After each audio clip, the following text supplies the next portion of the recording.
Okay, hello everybody. This is the Sights and Sounds of Earth right here on Starship Adventures. I'm going to give everybody a few minutes to get on in here. Um, Not a lot of big things going on tonight, but lots of little things going on, and we're going to be going through every one of them here as we go on tonight. We're going to talk about the tropics. We're going to go in depth with the models tonight. I'm going to go through what's out there, what we think's going to be out there, and where we think it's going. And we're going to talk again about Invest 99 Lima, which is coming into, looks like it's going to come into the Southern Caribbean as a very weak system, but we will talk about that because it has the potential down the road for some development. And we'll talk about the other two systems that are out there and how they're really no threat for anybody except possibly Bermuda. Also, upper left, we've got the anti-ice protests going on at the Federal Building in Los Angeles. I've seen about 5 of them so far. So what we'll say is 5s of people have showed up out there. And they're out there protesting the ice raids that are continuing to remove people from the country who are here because of one reason or another illegally and have committed secondary crimes. All right, upper middle, this is Times Square in New York. This was a cool camera a few minutes ago, and okay, it's moving again. Here we go. We'll leave this one on for a little while tonight. It's a different cam. It kind of shows you all the different screens up there. Times Square looks very much like my studio here with all the screens. Theirs are just a lot bigger. All right, and they make a lot more money on their screens. Oh my God, you know what those screens in Times Square cost? I mean, people are paying millions of dollars for space on those screens up there. It's absolutely nuts. And you can't even hardly really see everything that's up there, but I guess you can. Anyway, upper right, this is the anti-law and order protest going on in Washington, D.C. These people are protesting the fact that the federal government has decided to send some assistance in to help the local government in D.C. get the streets back under control. And so far it's working. D.C. has now gone 8 days without a murder. That crime streak goes back 20 plus years. It's been 20 years since they've had 8 consecutive nights without a murder. So it does seem to be working to some degree there. I don't much like it either. I really don't like putting troops in the streets, but if it's done properly, it can be done without violating rights and things like that. And so that's obviously what I'm looking for, is an equitable solution to this problem that we have. All right, let's see here. We're starting to get some folks in. Welcome, welcome, welcome, everybody. This is the Sights and Sounds of Earth right here on Starship Adventures. And we are live tonight in Starship Studios. And I'm going to tell you, I don't even have the screens turned on tonight. I've got 6 systems that are literally asleep right now.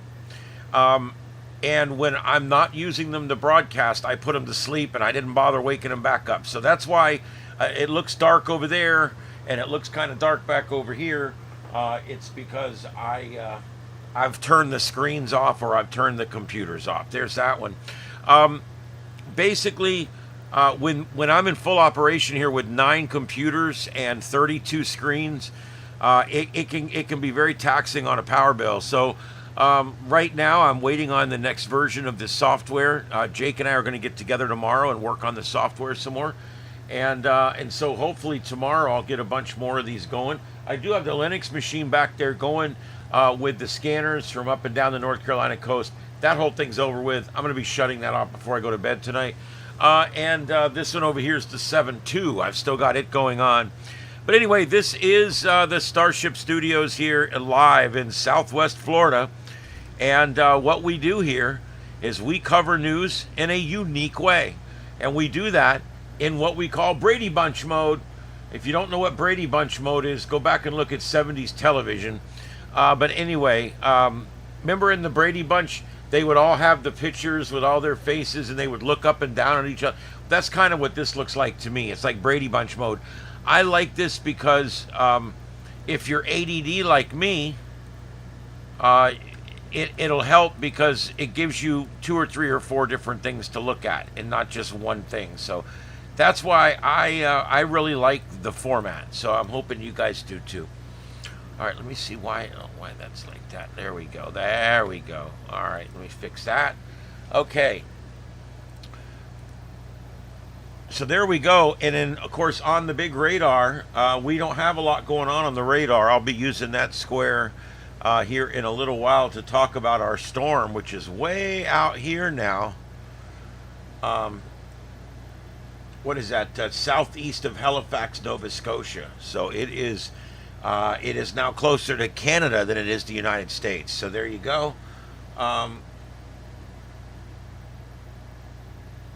Southeast of Maine there.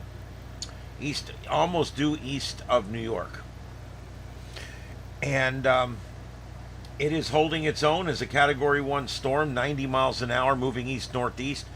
The central pressure is still 957 millibars. That is a very low central pressure for a Category 1 storm.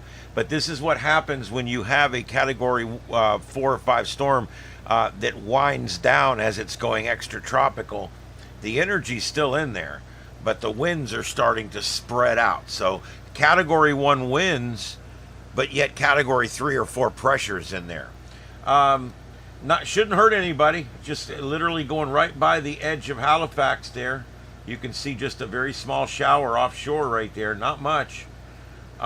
This thing really missed everybody. Look at that. San Juan had the closest pass down there by a Cat 4, and still the damage was minimal. This was a successful thing here. This one was able to come in and go out, and it didn't hit anybody. That's amazing. We do have some flash floods going on down here, flash flood warnings going on down here in South Georgia, both on the coast south of Savannah and also down here east of Tifton and Cordell, and also south of Albany, Georgia. So some flooded areas there. So I've not heard that it's affecting any of the major roads or anything yet, but there is, like I said, flash flood warnings up for that area right now. All right, and that's what we got there, and you can see there that shot from Times Square. That camera needs clean, but it just kind of jerks all around so you can kind of see what's going on. And of course, finally, we've got Mount Kilauea in Hawaii. It is erupting, and it's not a big deal. It does this all the time, but it is erupting. Unfortunately, by the time it gets dark there, we won't be on the air anymore. That might be a beautiful shot at night, but lots of lava being shot up there through the geyser, and so there you go. That's live out of Hawaii, Mount Kilauea. I do have some things. We're going to not go first to the tropics, but we're actually going to go first to the seismic monitor, where we have had some seismic activity today. This monitor clears it too quick, unfortunately. I wish there was a way I could change that, but I don't think there is. Let's see, settings.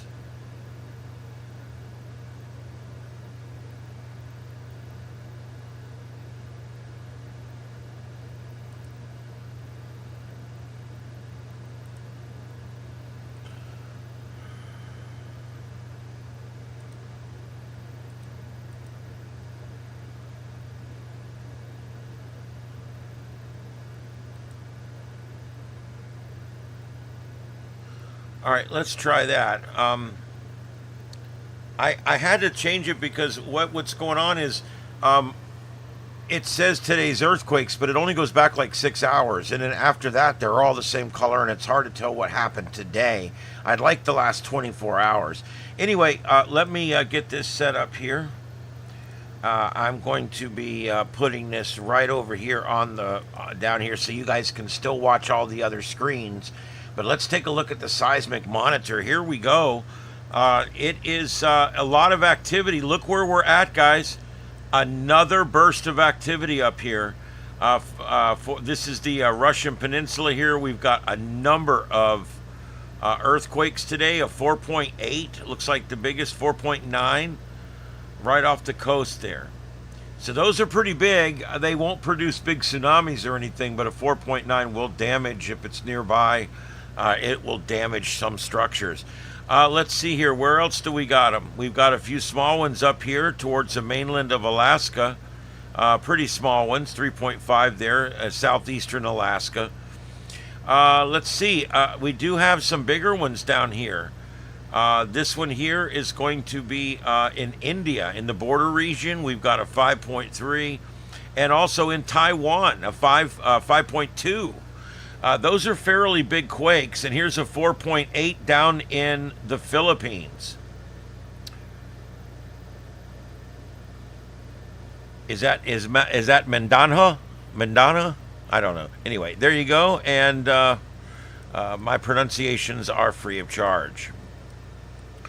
All right, we've got a little teeny one there off the coast of Northern California, and a little one there, Louisiana-Texas border region, and we've had a little cluster down here near Puerto Rico again, but they're pretty small. That 4.3, I'm sure, was felt by some folks.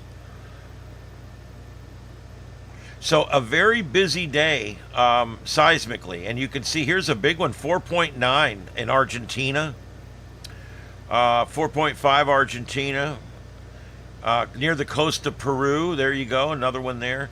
And look at these big ones over here. I mean, we've got some big ones here. 5.3, 5.4, and that's south of the Fuji Islands right there. And yeah, I mean, there is a lot of new stuff, but this is the big one down here. And of course, this didn't affect anybody. It was way down in the middle of nowhere. This is South America down here, and this is the south, the Horn of Africa here. Or I'm sorry, this is South America. This is the bottom of South America where the ships used to have to come around. It's so dangerous down here. Look at that. There's Drake Passage, a 7.5. That's big enough to have produced a tsunami, although I haven't heard anything. So lots of seismic activity today, a lot more activity on this map than we are used to seeing. I got to tell you, this is a pretty busy map today. It's a little busier yet because I selected to keep them purple longer, and I think that also makes it look a little busier than normal too. But yeah, there you go. The other thing, let's see who's in the chat room. Hey, November 4, Tango Whiskey Tango. In the house. Hello, everyone from Northeast Georgia mountains. How's it going up there, man? Yes, Mom is in an intensive rehabilitation center right now. We got her put in there just a little while back. She's a beautiful room, brand new facility, amazing place. I think she'll be good in there for a little while till we can get her home. Yeah, there you go. Well, I'm glad you love it. I hope you love it. I'm trying to provide something a little bit different here. All right, guys, so there you go. That's what's going on in the world there. I'm going to also, while I got the screen capture here, let's just go right into Mike's weather page. Mike does not pay me, but I still put his link in anyway. So there you go. There's Mike's weather page. Hey, Galactic. Yeah, Mike does a great page here, and he does a really good job. I'm going to talk about my car in a little while. I'm going to be working on it quite a bit this weekend, getting it ready to go. I've already put a couple of the brackets in it. I got a couple more of the brackets here I'm going to show you guys, and a few other things over here. So wait for that. Also, I have a new piece of equipment tonight that was only $30. I'm trying this out. It's a neat little thing. It does sound effects. It mixes mics. It does about 50 different things. I want to see if it's worth the shit.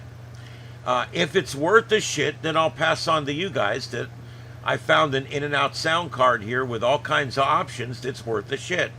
Okay, so there you go. Haven't started using it yet. The mic is not going through this. I just plugged it in so it would light up. It looks really cool. Kind of matches the Starship motif, if you know what I mean. I know there's a button on here for phasers somewhere, but I'm not sure where it is. Anyway, So that's really cool. I'll have that going in the next day or two, so that I'm going to have my sound effects. I'm going to have about 15 different sound effects on there, and there's also some other things you can do with it. It also has all my levels and everything. So it's going to be a nice companion, I hope. And at $30, if it's not like I'm out a lot of money, so not so bad. Okay, so let's go to Mike's weather page. Here's what we're looking at. This is the latest. Erin up and out. That thing is out of here, man. It's not doing a whole lot. It never did get back up to major hurricane status. We kind of thought it would at one point, but it never actually made it back up to hurricane status, unfortunately. So, or fortunately, whichever you want to look at it. Where is my epic pin tonight? There it is. I think it takes a while to pop up because I can never find it at first. All right, so first thing we have on this map, Erin is out of here. It's gone. This sumbitch is going out this way, and it shouldn't affect anybody else. The next one, this one here has not gotten a name yet, but I expect this one to be named soon. This is 90L, and this one is going to just literally come up, and it's probably going to go to the east of where Erin went, like that. So really not going to affect anybody. The only concern is Bermuda, which is sitting right there. This thing has definitely got Bermuda in the crosshairs, but not in the center of the crosshairs. So we're going to hope that Bermuda can skirt this one and not take any major impacts. This is the one that we got to watch. Now, in the short term, this area right here is not conducive for tropical development. It's just not. It's shit. There is vertical wind shear. The sea surface temperatures are not that warm right there. And there's 2 or 3 reasons why this area here is just not really conducive right now. So most of the models keep this thing pretty weak as it enters the Caribbean Sea. And once you cross these islands right here, you're in the Caribbean Sea. So once that crosses into the Caribbean, this area here has a somewhat more likely development possibility there. However, by the time it gets to this area, development is likely. So if it holds together through the bad area, the moderate area, if there's something left when it gets down to here, this is an Ian scenario. This is where Ian came from. This is where Charlie came from. This is where a lot of storms will do. They'll be really weak up through here, and then they'll be just suddenly, by the time they get from right there to right there, they're a category 5. It only takes 2 days for them to traverse that right there. And so that's a dangerous situation, because this right here, that's where all the storms that really mess us up here in West Florida, Southwest and West Central Florida, all the storms that mess us up usually come from here. They don't come from out here. And that's where people get it mixed up. They don't necessarily even come from here. Sometimes they form right here locally, and they come up like that, and they go right across the state, because there's generally a front coming down, and the front will push it off to the right and make it go right over the state of Florida. That's a lot of times what will happen there. So what we're looking at here is 3 days here of a big question mark. We have no idea. Is this thing going to still be in one piece? Is there going to be a low? Are we going to see a low pressure center? Is this wave going to make it here and become a low pressure in the Eastern Caribbean? If it does, then we have to watch for big development as it gets in the Western Caribbean. So that's the one to watch. I don't see anything else really in the pipe out there. So let's go ahead and do the fun stuff here and run the models. Some of these models earlier today, this morning, were aggressive. They were showing this thing forming into a hurricane in the Gulf. Others were showing absolutely nothing happening. And the models have all started backing off. So that's a good thing too. All right, so let's take a look at this thing and see. We run it forward. There it is down there, 1,013 millibars. And there we go. It really doesn't have genesis. comes right across the top of South America and ends up way down there, and it crosses over the land and looks like it emerges out towards the Pacific. So that's not necessarily a bad scenario. Let's do the Euro. This one is the Euro model. This one up to 2 years ago was the best performing model. It is no longer. It does not even see it. It's blind to it. There we go. I just ran the whole thing. Now it shows something forming off the outer banks and becoming a low-level hurricane as it makes landfall in north of Maine in Canada. Everybody always wonders why Canada has a hurricane center. Believe it or not, Canada gets hit by hurricanes. It's not that often, but they get hit more by hurricanes than, say, California does, just because of where they're at.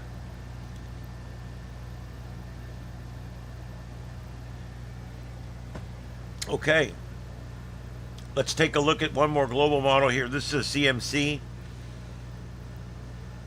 This one doesn't look like it goes out very far. Nope, this one's not going out that far. But it's not really showing Genesis either. So kind of strange. Let's go over to the... Let's try these. These are sometimes hard to read, but let's...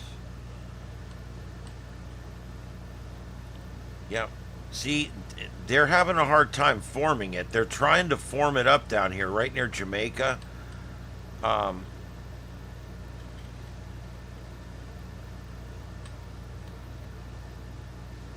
See, they bring it through there and it forms up, but it really just can't do it.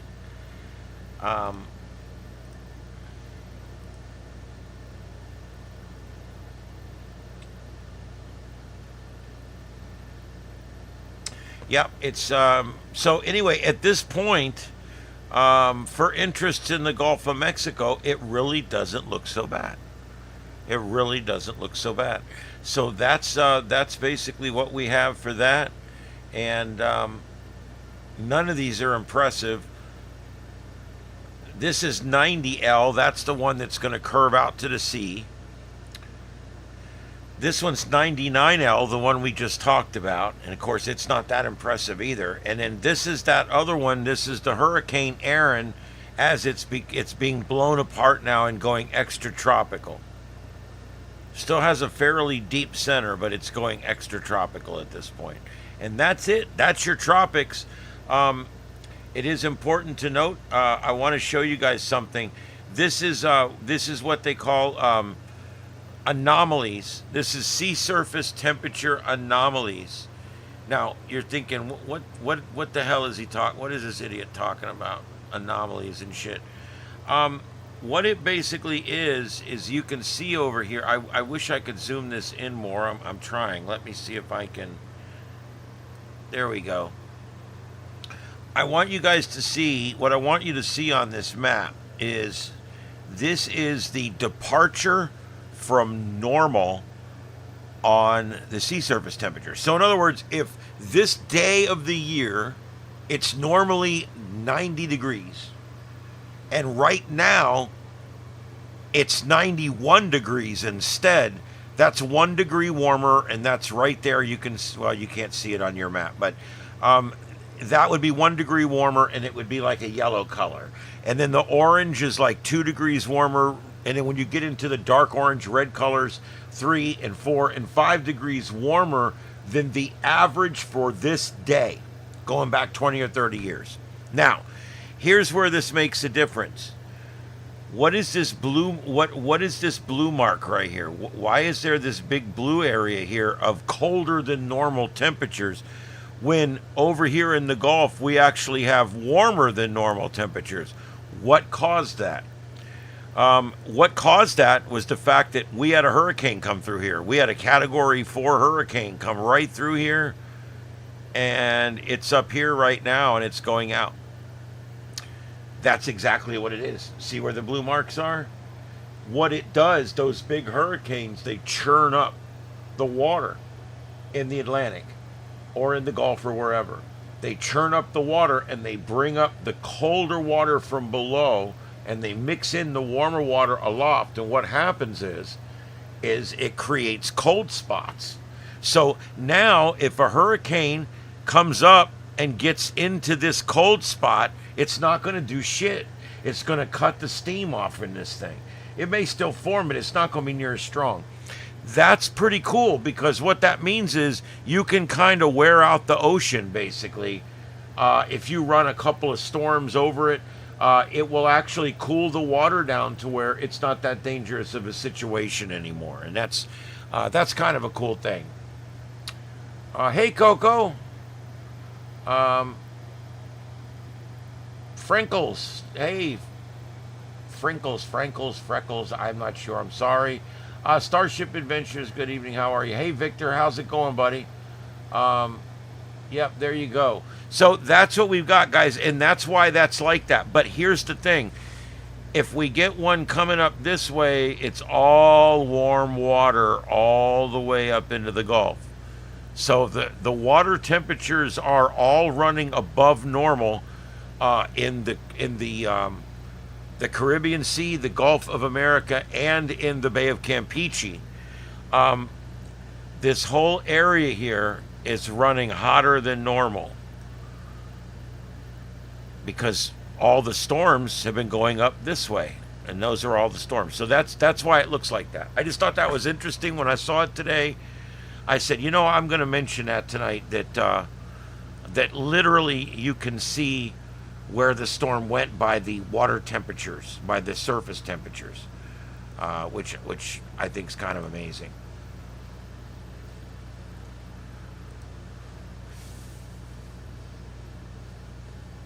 All right, and I've been following these fires out in California, and we're getting close on these fires.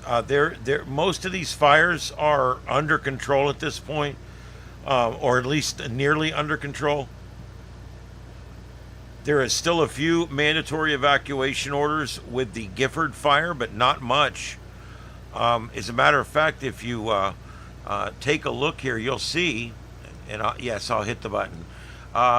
You'll see here, there's the Gifford fire, and the only mandatory evacuations we have are going to be up here, right here. That's it. That's the only mandatory evacuation. The people in yellow, like this here, they're on standby. The people in gray are in the clear. Those areas have been cleared. They're not expected to go under any kind of warning in the future for this fire.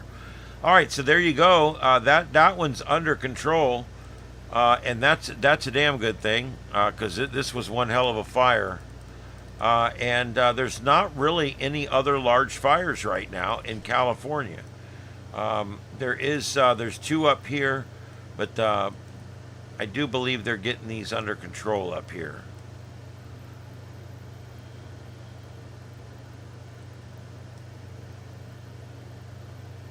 Yeah, I'm not even showing really any evacuation orders with these, and also these are in the Northern California mountains. These are some very tall mountains here. I don't know if you know that. I want you to notice, what do you guys notice about this shot? Many of these mountains have snow on top. I mean, these are some big ass mountains, and there's actually snow on top of these mountains. So very rugged area up there where those two fires are right there. All right, and that's that. I've already showed you. Let's take a look real quick at the heat map. Oh, I went to the wrong tab. Here we go, the heat map. This shows us from the satellite where we've got new heat points. Not really showing many at all. There is, looks like they've got a new fire up here, the Coyote fire. There's one heat signature coming out of that right now. And so it doesn't look too bad right now. Not a lot of heat plumes. Just a couple of fires. Not too bad. Things are definitely calming down out there, which is a good thing. All right, so how is everybody doing tonight? There's a new tool I want to show you guys. Matt Devitt, our weather meteorologist, our chief mezzo, as we call him, chief meteorologist, he came in and told me about this thing. It's Google storm model, I think is what I typed in. Yes, it's Google DeepMind.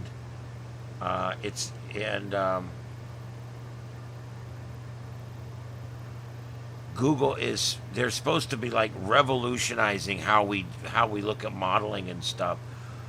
And I don't know, I was kind of impressed with what I saw. Hold on, let me see if I can get up.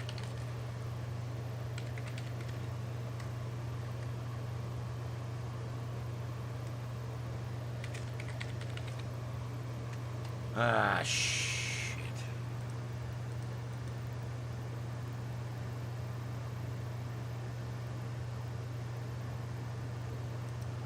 Yeah, it's under science and then weather lab. Let me show you guys the presentation. It's a bit amazing. Give me a second here. Give me a second. I'm going to widen it out so you can see the whole thing.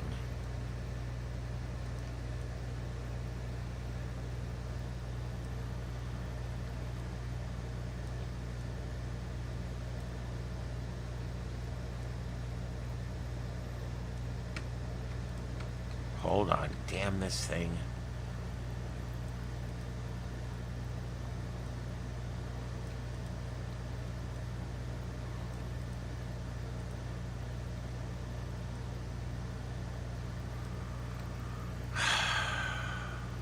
The problem is there's no easy way to do anything on Streamlabs or any of these programs. They're all fairly just, everything's just 50 clicks. I mean, everything takes forever.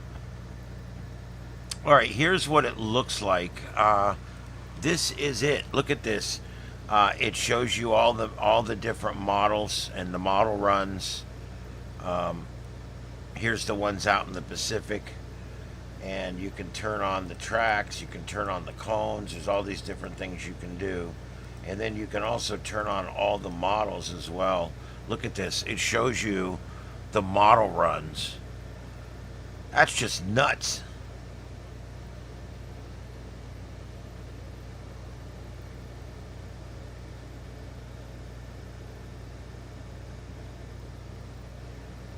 Look at that, it's running the models. I'm doing the Pacific because there's more going on. Let's, here we go. Here's our storm. We could take a look at that.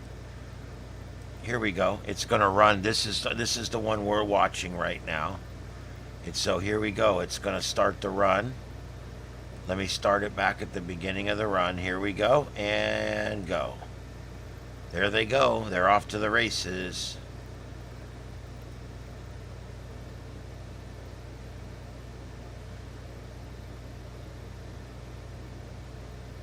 There you go. And that's what they think it's going to do. Isn't that freaking cool? Look at this mess.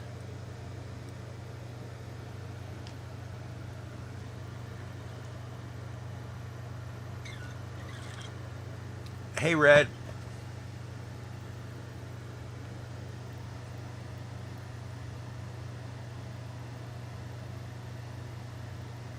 Yeah, my family up there said they had a 50-degree morning.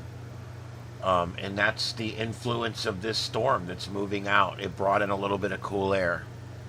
We've even seen a little bit of that in Florida. This is a really cool tool, guys. It's a great visual aid to show you guys what all the models are running right now. What an amazing thing. And I can do just one storm. Like if I just want to do the one storm, it'll do that, and it shows me all the data here and everything. Look at this. I have to admit, Google, I'm impressed.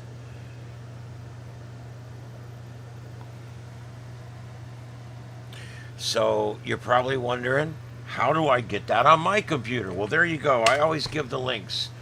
I don't believe in the whole industry secrets thing. There's the link. You click that, it'll take you right to this page and you can play around with it yourself. It's amazing.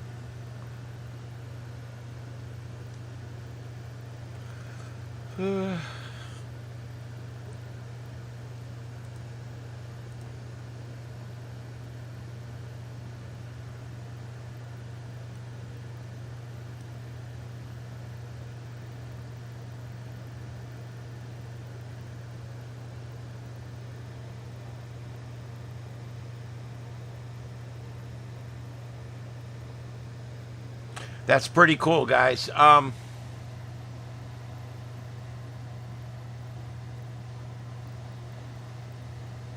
You know what? It's funny. One night I was on with someone else, and we were showing that. We were showing that because it's hilarious. They actually, literally, it's an entire fashion show, and all they wear is electrical tape. It's pretty cool. I mean, it's kind of like a strip show for electricians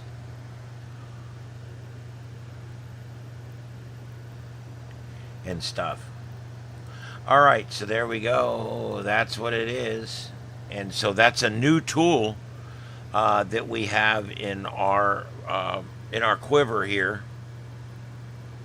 and I am adding that link right now to. I've just added that link to my toolbar.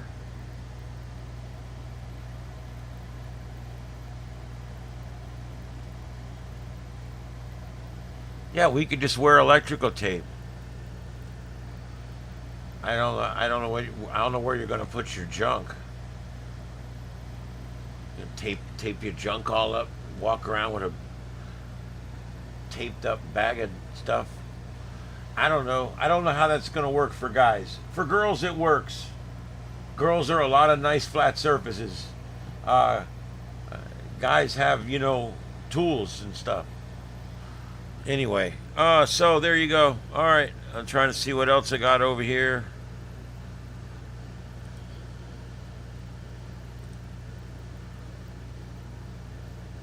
All right, so to give you guys a little idea of what I've got here, I'm trying this out. This is something I found that's pretty cool for ham radio guys out there. I thought this was kind of a neat idea. Not even sure exactly how I'm going to use it yet, but this is a camera mount. Well, I'm doing an unboxing. We'll call this an unboxing. It's a nice big mount that goes on, suction cup onto your dashboard, and it's very hardy, very robust design. And what goes on it is this thing right here. And what this is it's for amateur radio people. It's a 1/4 screw, which means you can use this base with anything else if you want. But look what's on it. What this is for is you hang it on your dashboard, and your two-way radio hooks right in there. And then right here, the mic that goes on your two-way goes like this, and it hangs right there. So it's a window mount for a amateur radio portable. Now this is a big one. It probably isn't meant for one quite like my 25, but some of these other small ones, like the little Quan Shang here, it fits on there pretty nice, actually. Look at that. It's like it was designed for that. And you can hook your mic in there, and then the mic I got my mic in the car. But it just hangs on there. So you've got basically a window mount for your portable, and I don't know. And then I've got a thing here that hooks to the external antenna, because portables are no good inside cars. You gotta have an external antenna. So anyway, that's what I got. That was one thing, and I'm gonna be trying this out because I bought it for several reasons. One, I liked the mounting design. Number two, this is 1/4, which means I can use this with anything. Number three, look at this. It's standard screws. I can take these off and put a mic clip on there, or take this one off and put a whatever. I can make this bracket will work for almost anything out there. I bought it. It was like $10 or $12. It was pretty cheap. Yeah, a portable radio mount for your car. I was like, that's pretty damn cool. Yeah, very robust design.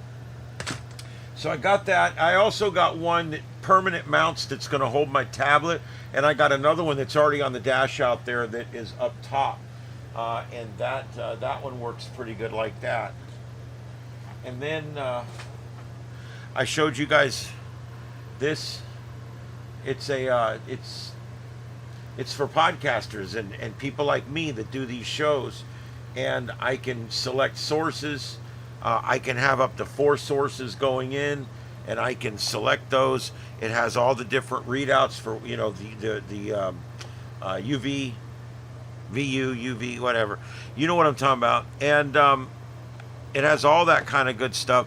And it's got a bunch of different features that you can activate, different sound effects, oscillations of the voice, things like that. It'll be fun. It'll be something fun that we have here. And I like it because it kind of matches the whole motif here in the room. So I got those 2 things. This is the tablet mount that I ended up with. It's huge. It fits my 12-inch tablet on the short axis, and it is all a completely metal design. It's all metal, and it's got a permanent mount, which is going to literally screw into my car. And then this is going to come up near the gear shifter right down low, and that way the airbags it won't be affected by the airbags. And that way I can have my tablet basically on all the time.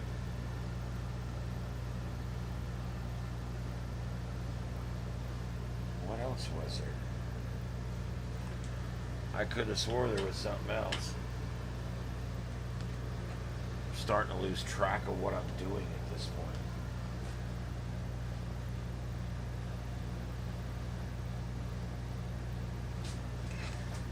Oh, here it is. Yeah, this is no big deal. This is I've bought, these are $20 a pop, and what it basically is it's the NMO. These are really nice. That mounts on the car. It's a magnet, and it's got 16 feet of coax and a standard PL256, whatever. So this works really well. What's great about this is this NMO, I think it's NMO. This one here will take almost anything, as long as you make sure it's that kind of bracket. Most antennas will come with this base.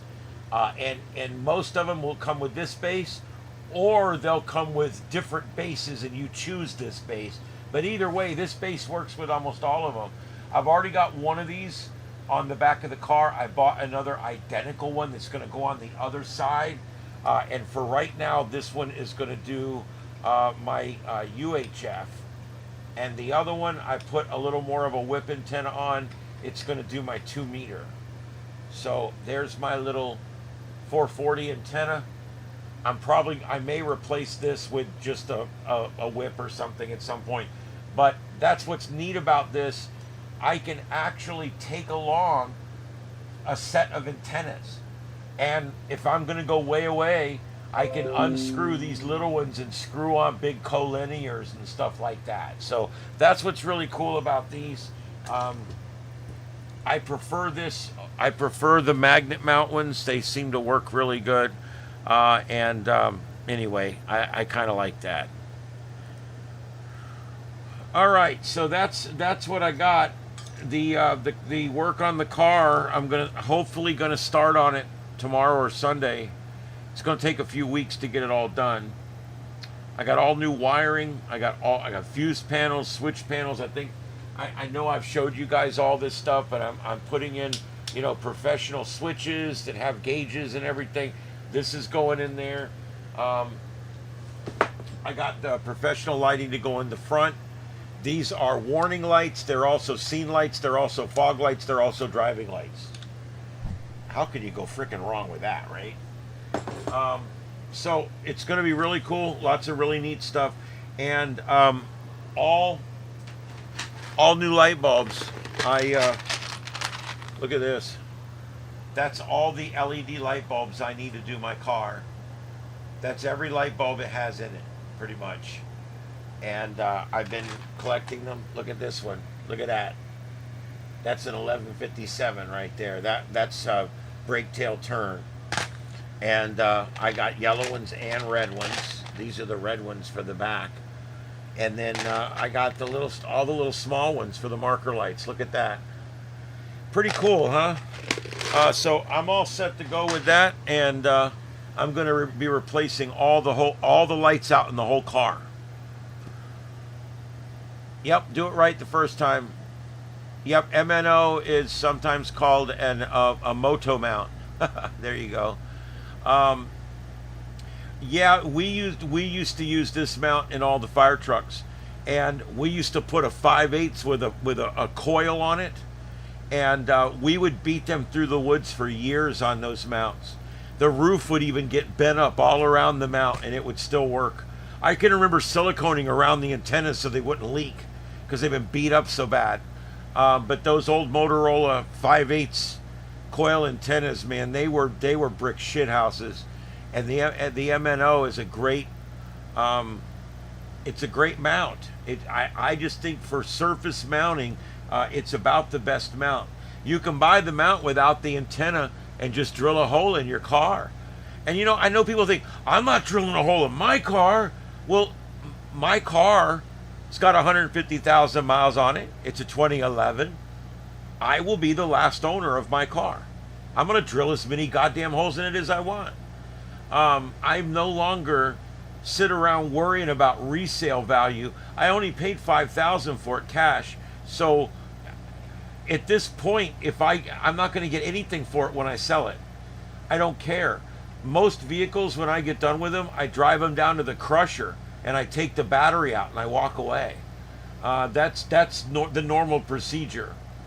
I have drove 4 different vehicles up on the crusher down there on Garden Street, and it is what it is. I drive them till they're done and then I throw them out like a can.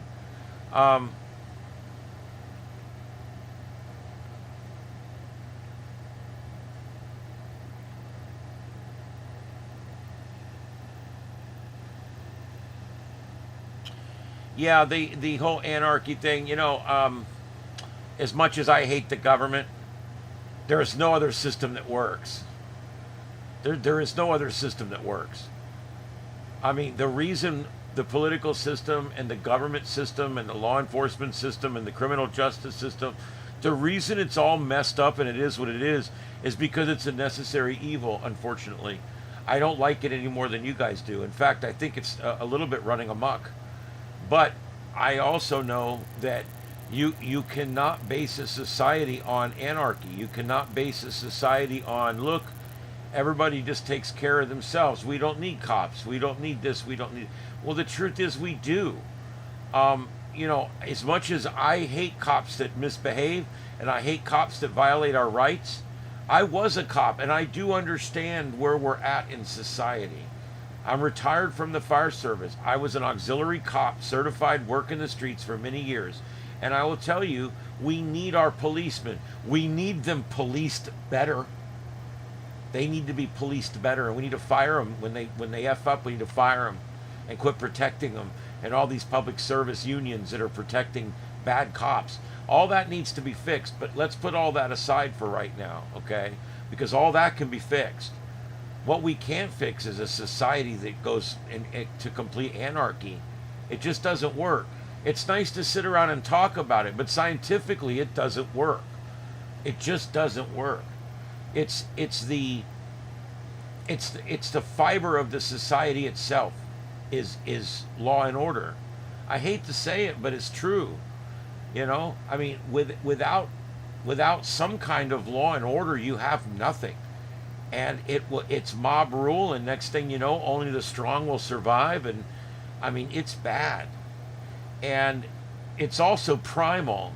Anarchists are primalists. They're people that basically um, they want to give into their primal instincts from 10,000, 100,000 years ago when we were cavemen or whatever. They want to go back to that, and they want to live like that. I don't. I want to live in a society where we take care of each other, a society where we protect everybody, a society where every death matters, a society where your stuff is your stuff and I'm going to help you keep your stuff. That's the society we need. And that's the society we built here. Unfortunately, certain parts of it are running a little bit amok here and there. Okay? And the biggest problem is where one person thinks it's amok is completely different from where another person thinks the muck is. And that's another one of the big problems. But no matter what the situation is in this country, no matter how bad it gets, no matter what, there's one thing you can't do, and that's point to another place on earth where anarchy worked. Matter of fact, point to anywhere on earth where any kind of government worked except the one we have. It's hard. We're a representative republic. Kind of like a democracy, but not. We're a representative republic. We elect representatives. Those representatives go and make the decisions for us. That's a representative republic. That's what we are. And it's important as that we all have a say in our government. We all have a say in the rules. We all have a say in everything. And the reason that's important is because we're not able to anarchy, but we are able to have some say in how we live. And that's the important thing. When you buy a house, you can do whatever you want inside. Well, pretty much anyway. And so I think that all I'm trying to say is, and I'm kind of coming around it kind of awkwardly here, and I apologize. But what I'm trying to say is, it sounds like fun. The movie Purge kind of looked fun, whatever.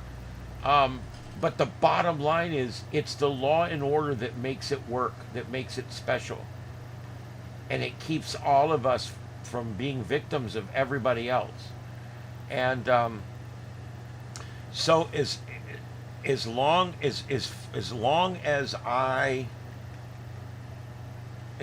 it's working to some degree, we need to nurture the system we have and fix the system we have.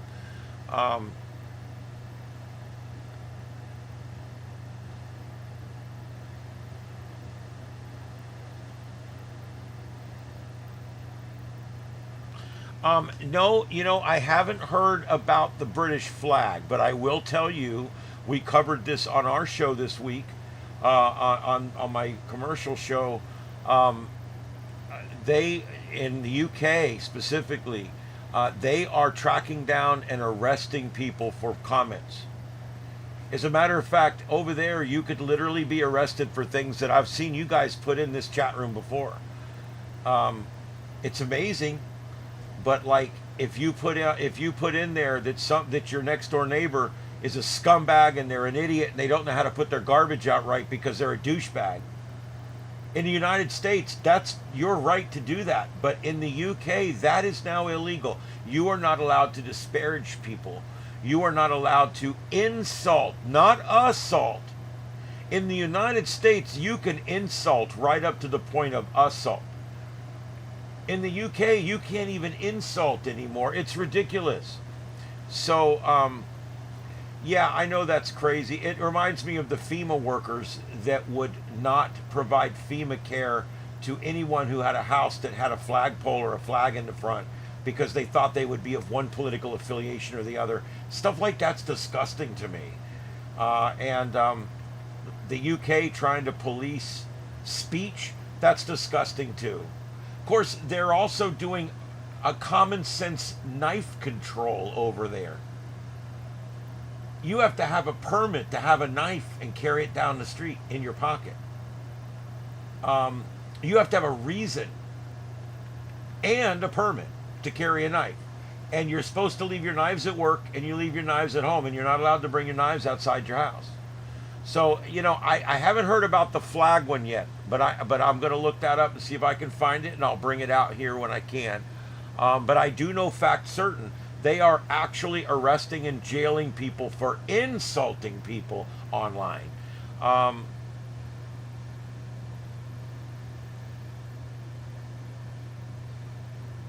Well, that's where we differ because I don't feel that any commenters deserve jail unless they're assaulting, meaning I'm going to come to your house and kick your ass. That's an assault. That's different. I'm not talking about that. I'm talking about you're ugly and your breath stinks. That's what I'm talking about, okay?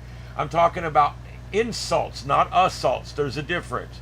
Um, yeah, anybody that feels that you should get in trouble because you called somebody names or because you used a bad word or something.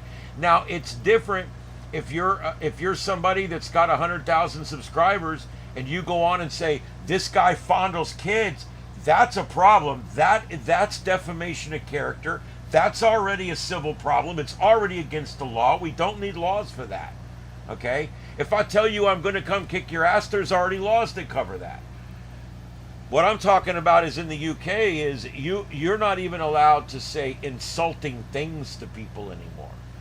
And that's where it gets crazy because that's a direct violation of the First Amendment in this country, and I know it's a direct violation of the Charter of Rights in Canada, and it should be a violation over there, but they're getting away with it. It's crazy. You know, let's face it, most of Europe is not free speech territory anymore. It's just not. Whether we're talking about Germany, Italy, they've all cracked down on free speech. Where in this country, we don't. Matter of fact, our current president signed a protection into law protecting our free speech, and that has had a lot of implications both in ham radio and in broadcast. It's had a lot of implications in a lot of different mediums. You shouldn't spend all day worrying about, oh, I'm going to say something that's going to offend somebody. I think we worry about the stupidest things.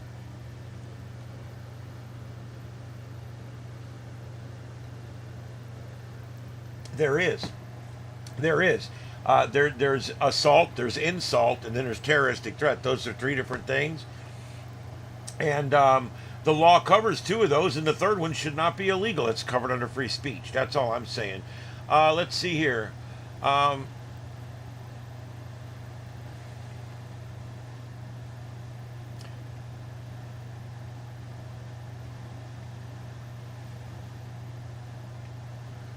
well, and here's the problem.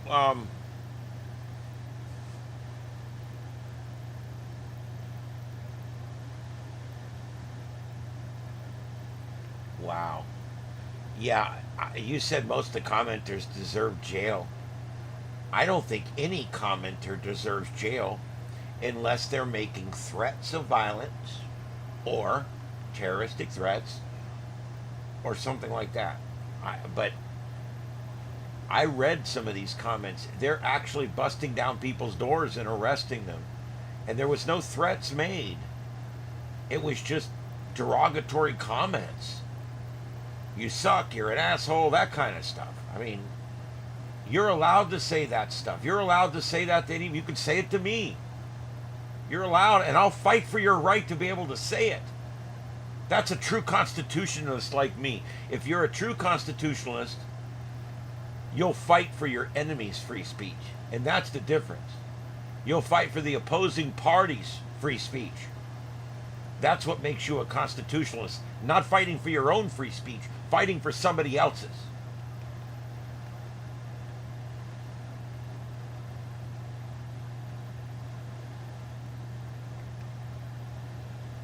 Yes, I have a multi-band, some kind of big multi-band coil thing that we mounted up there a while back. It works okay. I have to use a tuner with it. Something's not right with it.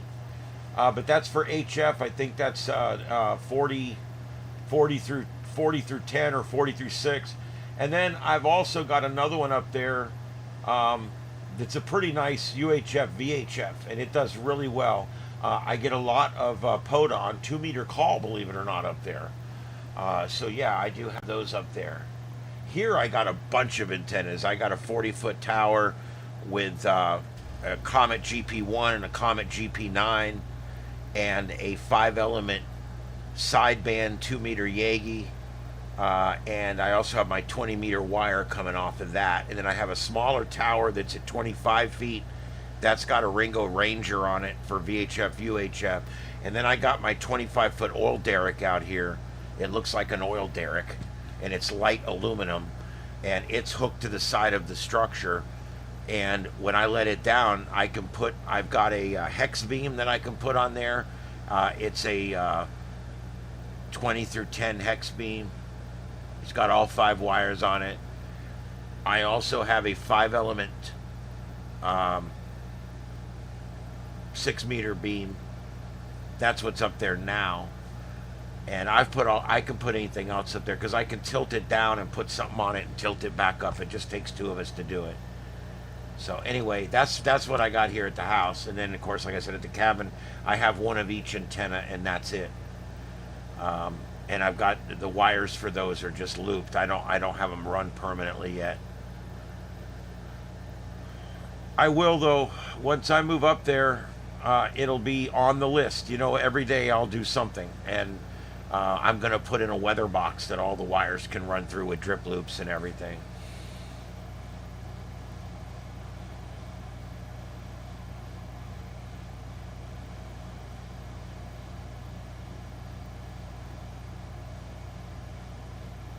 Yeah, I don't know why everybody. I mean, it's not a democracy. A democracy is where you vote on everything. A democracy would mean that every month you'd have to go by the precinct or go online and vote on 206 items. And every single thing that we do as a federal government, and everything we do as a state, and everything we do as a county would all have to be voted on. That's technically a true democracy. A representative republic is where we don't have really any direct say, or very little direct say, but we have direct election of every single person that does have the say. All the congressmen, we have the 4 levels of government. 3 of those are elected by us, and the 4th is appointed by our electees. So it really works out well. But yeah, it is a representative republic, yes, technically.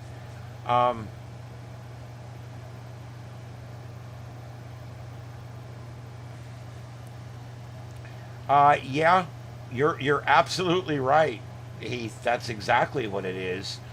That's exactly what it is. 2 wolves and a sheep deciding, hey, what's for dinner? That's what it is, because mob rules, majority rules. 51%. If 51% of us decide that we should cut California loose and let it float off into the ocean, that's what we're going to do. That's why democracies don't work that well. Representative republics, however, tend to be a lot more stable and last for 200 or 300 years. So yeah, hopefully this will work out good.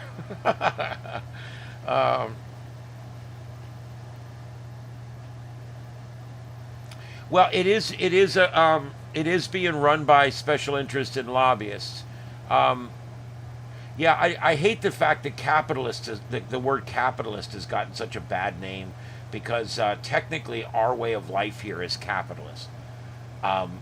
Everything we do is based on money, and it would work perfect if there was never any handouts. If everybody had to earn everything they get,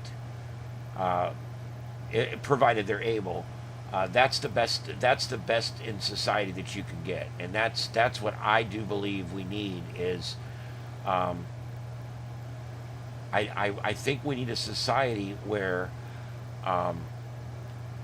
everybody contributes, and when in the 40s and the 30s and the 20s, 94% of the people contributed in some way, okay, to the actual to the end product.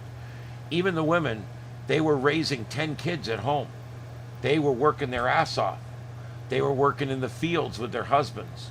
The husbands had ranches, they had farms, they were working in the fields. They were having 10 kids so that they had people to go work in the fields.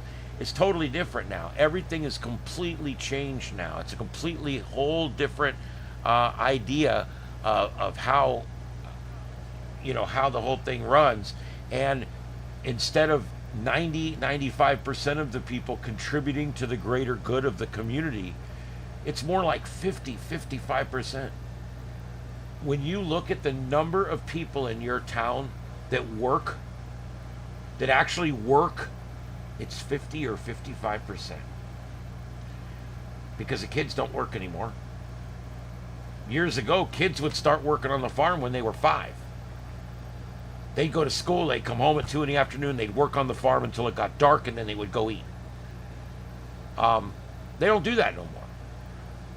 Everybody would work. Everybody worked. The old people would work. They would work until they were dead. And there was no retirement. There was no way you could stop working. You just had to work. You had to keep working. So you stayed healthy because you worked. Nowadays, only 50 to 55% of the people in our society work. Many people in our society, the older ones are retired, the younger ones are kids. Kids don't really hold jobs anymore. Maybe when they're 16, 17, they start holding jobs. But the point I'm trying to make is we went from a society where 90+% of the people were contributing every day to the society. Now it's more like 50 or 55% are contributing every day. And the other 45% or whatever are users. They're consumers. They consume off of the system. They consume everything that's made. They consume the food, the drink, the gas, the cars, the road, the everything. They consume everything, but they don't contribute. They just consume. And most of those are on some kind of government assistance, or they're rich, or for whatever reason they don't have to work. Well, if only 55% of us are going to work, but yet the other 45% are all still eating, they're all still drinking, they're all still using gas, that's a problem for society. It really is. And that's part of what we're seeing today. It's a very strangely changing demographic out there. Hey, Desert Drive-In, thank you for coming in. How you doing tonight? Glad you made it by.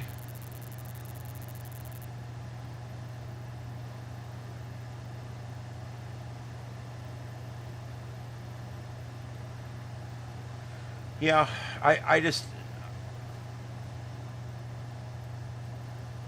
well, see, the rich and powerful, everybody's always down on the rich and powerful. I work for rich people. I've always worked for rich people, except when I worked for the government, and then I worked for the people. I'm retired from the fire service. I worked for the community for 20 years. I worked for, and then I got in the private sector, and I worked for a rich guy, and then I worked for another rich guy, and then I worked for another rich guy that owned a taxi service, and then I worked for another rich guy that owned a record company, and then I went down and applied with the rich guy that owns the broadcast conglomerate here in town, and that rich guy pays me to come in and produce his radio show every day, and I love doing it. I'm so sick of everybody being down on rich people all the time. They earned it. Many of them did. All the guys I've worked for earned it. You want to know why they earned it? Because they run good businesses. They made their money. Okay? And they're taking that money and they're rolling much of that money back into their business to make it better and make it better. And what we try to do is shame people for being successful. And I don't think that's a good thing in society. Our very successful people should be wealthy. Our doctors that treat us, and yeah, doctors make too much money. Do they? Really? Because you can't do it, and I can't do it. I just see it as free markets. Yeah, they make a lot of money, but very few of us can be doctors. It takes someone that's really intelligent and has very specific skill sets. I couldn't be a doctor no matter how much I wanted to be a doctor. I don't have it. You guys probably don't have it. They get paid a lot, sure. So do attorneys. They suck. But we need them. The point I'm trying to make is I hate when we just demonize, quote, rich people. Now, if you want to demonize the asshole that made all his money from his dad and then went out and squandered it and didn't pay his taxes, he's an asshole. He's a douchebag. I'm not talking about him. I'm talking about guys like my boss that I work for that owns my radio station. I like this guy. He's rich. Doesn't bother me. He earned it. And he pays me every day when I'm supposed to get paid. That's all I care about. And he runs a clean, legal station. That's what I want. I want to go work somewhere where everything is good. And that's what I do. And so I know there's a few rich people that are really, really corrupt. There's a few politicians, a lot of politicians that are really, really corrupt. There's some cops that are really, really corrupt. I'm going to tell you something. There's a guy that works at the car wash that's stealing money out of the drawer. Corruption is everywhere. Okay? It's everywhere. And I think 1 in 3 people are genuinely corrupt and have no empathy for other humans. And the other 2 out of 3 of us are just stuck to live with it. We are just literally stuck to live with it. We have to live with the fact that we're living with a bunch of shitheads out here that don't care about their fellow man. That they can do horrible things to people they supposedly love and care about, and it doesn't bother them a bit. They don't cry, they don't shed a tear. There's a lot of people out there like that. And those people end up getting in the business, screwing people over to get their money. That's not what I'm talking about. I'm talking about people who run legitimate businesses. So all I'm saying is I hate using the blanket term, the rich. I'd like to use the term those elitist scumbags, okay, because they're different. It's different. There's a lot of legitimately rich people that got that way because they run a legitimately good company, and I don't want to hurt that. Am I ever going to be rich? Probably not, but I don't have animosity about that. I'm doing okay. I've got many of the things I've wanted in life, and so I don't know. I guess I've got a little bit of a strange take on this, but I believe in our system of government. I believe it works. Is it corrupt? Shit, yes. Everything's corrupt. Everything's corrupt. The local fire districts are corrupt. The mosquito control district, the freaking Cape Coral City Council, for Christ's sake. They're all, everything's corrupt. Okay, because why? Because humans are involved in it, and 1 in 3 humans is a piece of shit. So we just have to move on. We have to do our best. We have to hope that the system that we've created will weed out these shitheads. And a lot of times it doesn't. Sometimes they become rich and powerful. Sometimes they become cops. Sometimes they become judges and lawyers. And they screw people using the system and malicious prosecution. But regardless, this is still the only system that works, which brings me back to the beginning of the conversation. Anarchy doesn't work.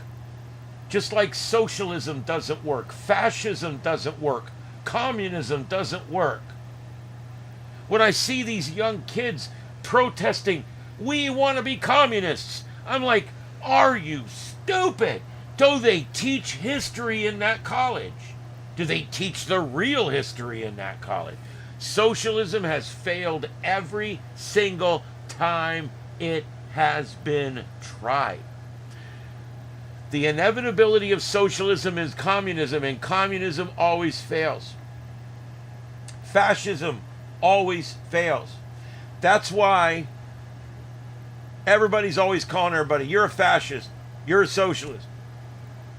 You know, you're whatever, a communist, you're a commie. They call you that because those are all failed systems. And nowadays we hear people wanting to go and try these failed systems again. Look at what happened in Nazi Germany and tell me that fascism was a good idea. Look at what's happened in Russia over the years and try to tell me that socialism, communism was a good thing. I mean, we've got the system that works here. We've got it here. How lucky is that? That we got the system that works. And we have the system to be envied. And it's a corrupt ass mess. But it's still the best system in the world. So when I see these people, I'm going to move to another country. You know, most of the people that moved out of the country this last presidential election, most of them have already moved back. I think Rosie's now talking about moving back. Jesus Christ.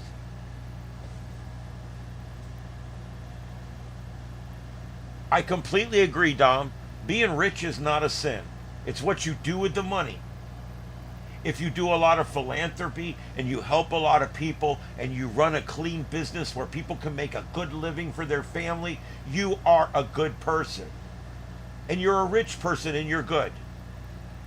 However, if you inherited daddy's money and all you do is use it to get you out of jail, then you're a prick, a douchebag.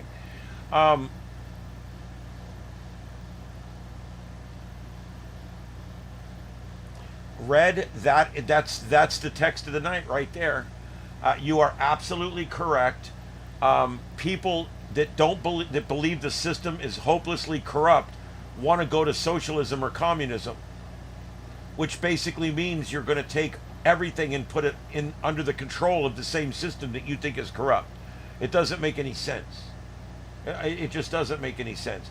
I don't know if you've noticed, but in every case around the world, less government is better. Less is more. Less is better. In China, they regulate what you can say. In some places, they regulate what internet is available. Hell, in North Korea, they turn the frickin' lights off at night unless you live in Pyongyang. I mean, communism and fascism and socialism, the isms, they don't work. What works is this one here. What works is a representative republic with people that believe in freedom and a constitution that's literally written out of magic.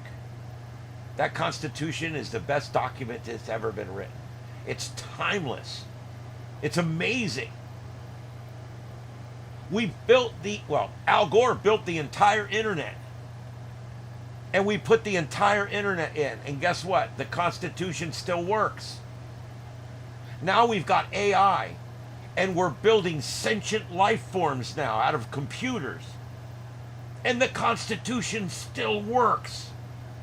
Isn't that freaking awesome? What an amazing document that it can survive those kind of changes and still provide the same fundamental protections to people from their government that it always has provided in the past.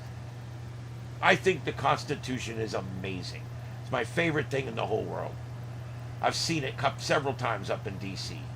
I just like to go look at it through the thick glass, just to know it's still there.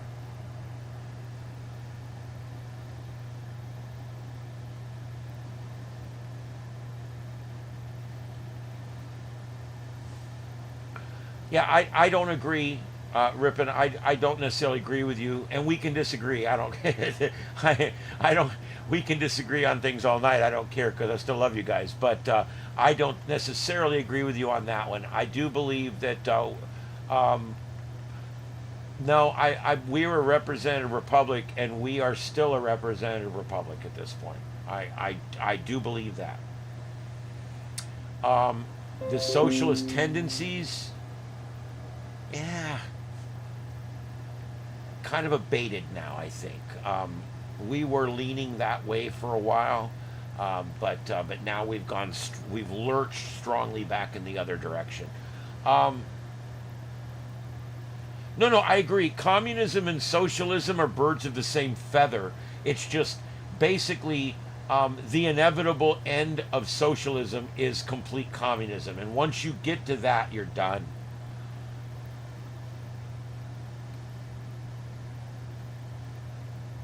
That's true. Socialism is kind of communist light.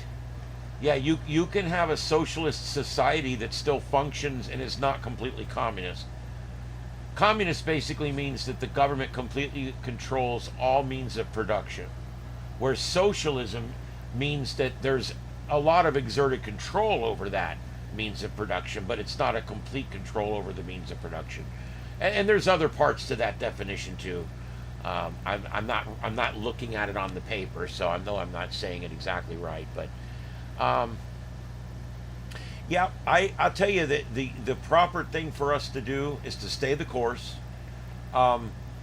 Whether you are whether you're a Democrat or a Republican, at this point, stay the course, see what's going to happen, and then find, if you feel you need to react. But all I'm saying is you should at least see what's going to happen. That's all I'm trying to say. You know,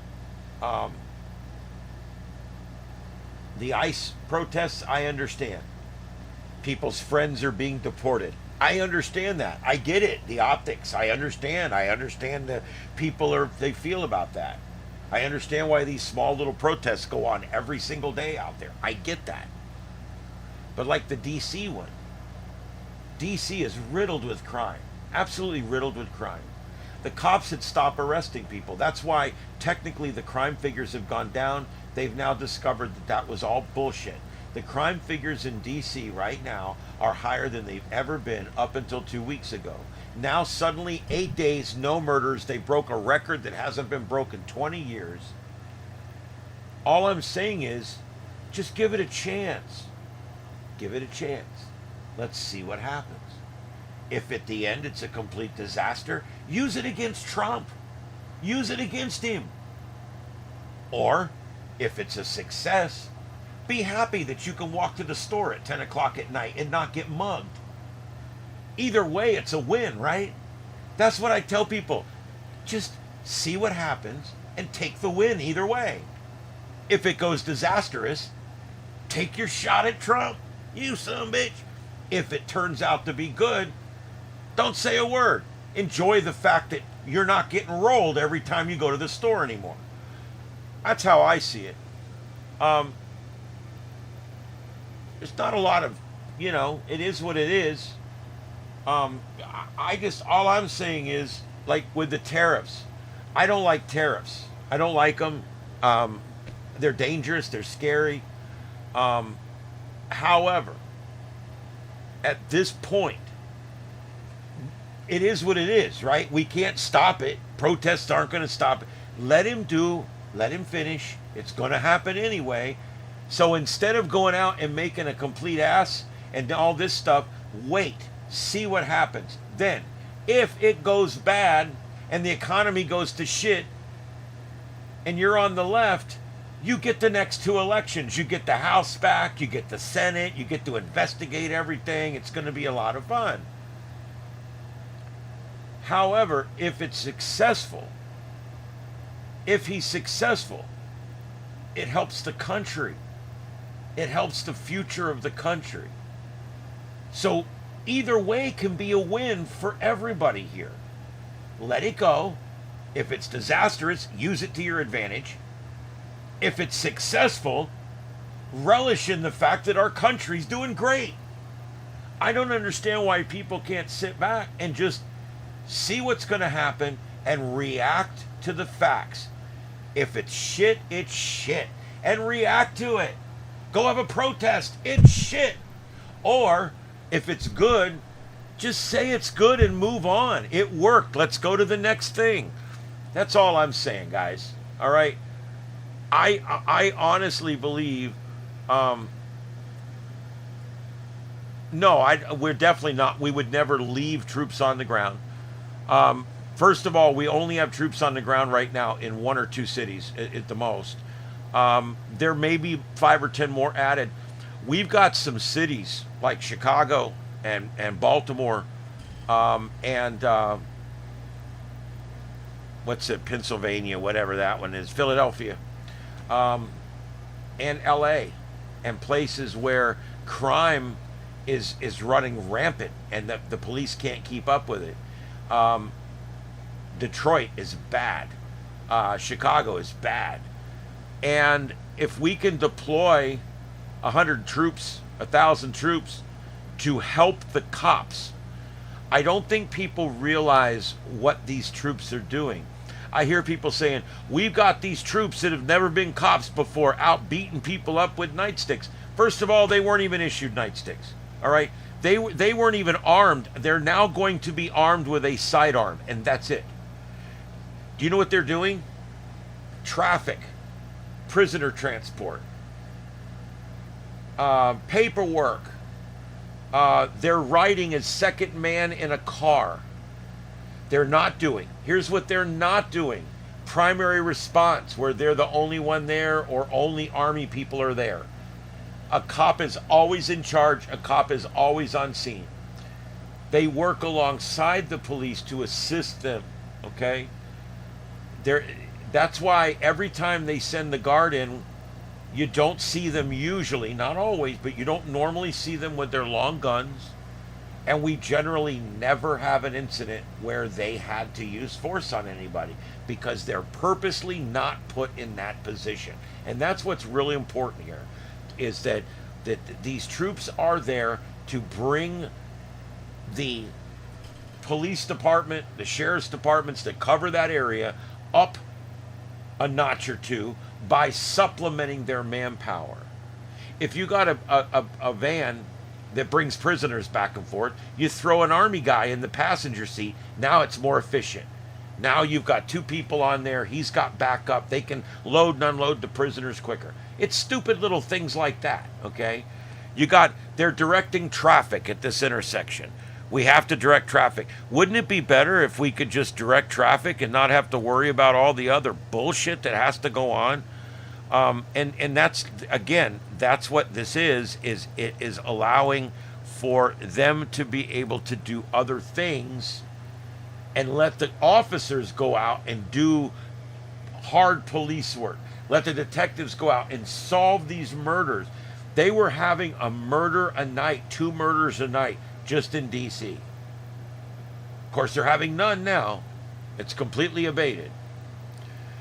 No one is wanting to do this permanently. In fact, it's a temporary situation. It's only allowed in specific situations, only for so long. And if it's going to go on for more than 30 days, they have to have congressional approval.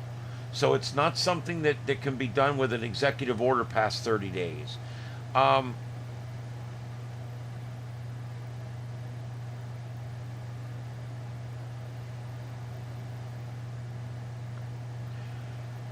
Yeah, I would love to be able to travel. One of the things I want to do with YouTube, to change the subject just a little bit, one of the things that I want to achieve with YouTube is enough money that I can travel. I want to be able to travel and see places and see people, and I would love to just travel across this country and meet a lot of you guys in person.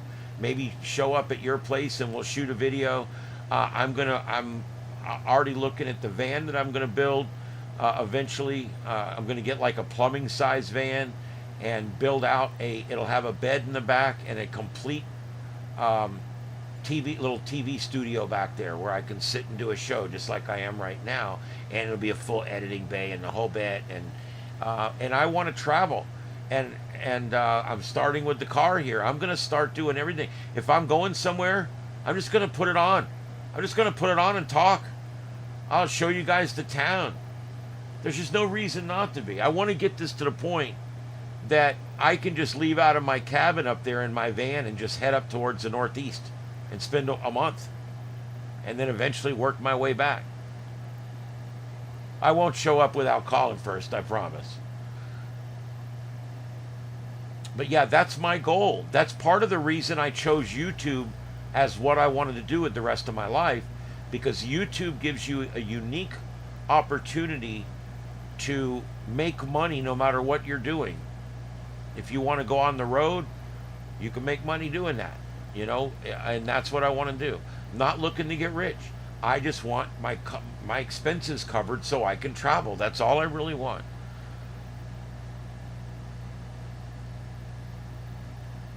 There you go. With my back, you'll get about 10 minutes with a paint roller and I'm done. I hate to say it, but anyway. Looks like the anti-ice protest shut down out there. I only saw 5 protesters the whole time that stream was on. I'm starting to wonder if this guy's rebroadcasting old streams, or does he really go down there every evening and hang out with those other 3 or 4 people? I don't know. I don't know. It looks like a different video every night because I don't like say, oh, that's the same one, Oh boy. Well, I do thank everybody for coming in tonight. This is Friday night. I do have a weekend show to produce and put together before I can go to bed tonight. It airs at 6 a.m. in the morning, and then tomorrow when I get up, I've got two more shows I have to put together and put in tomorrow morning that air later in the day tomorrow and on Sunday. So yeah, I'm gonna be doing that after the show tonight. I got a show to produce here. All right. Let's see. Is there anything else you guys can think of that we need to go over? I've been on about 90 minutes now. Um, for those just joining us, my mom's doing okay. There's some of you guys know what's going on. She's okay. A little better each day. I'll take the progress. We've got her in a great intensive therapy place where they really work with them to get them out, get them home. So that's what we're working on right now. And I've been spending the mornings and middays there, and then the afternoons at work, and then the evenings here with you guys. I stopped by there on the way home and checked on her. She's doing good.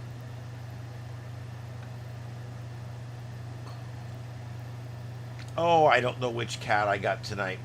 They were all right outside just a minute ago. I'll go look in a minute.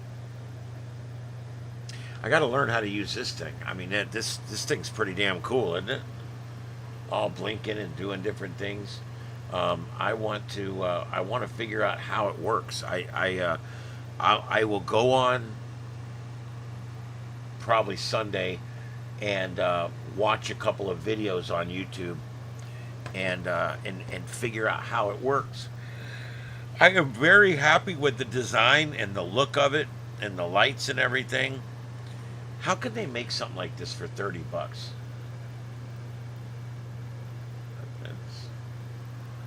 I don't know. It's kind of crazy.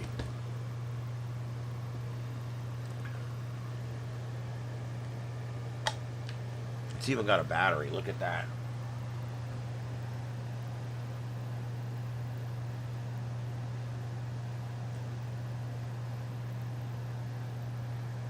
And it plays.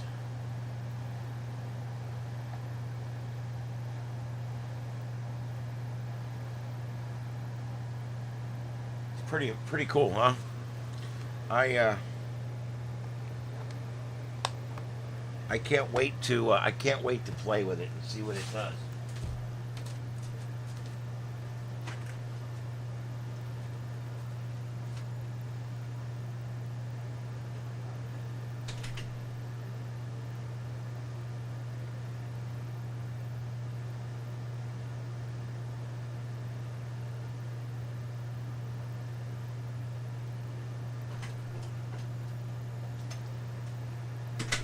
Taking my life in my own hands.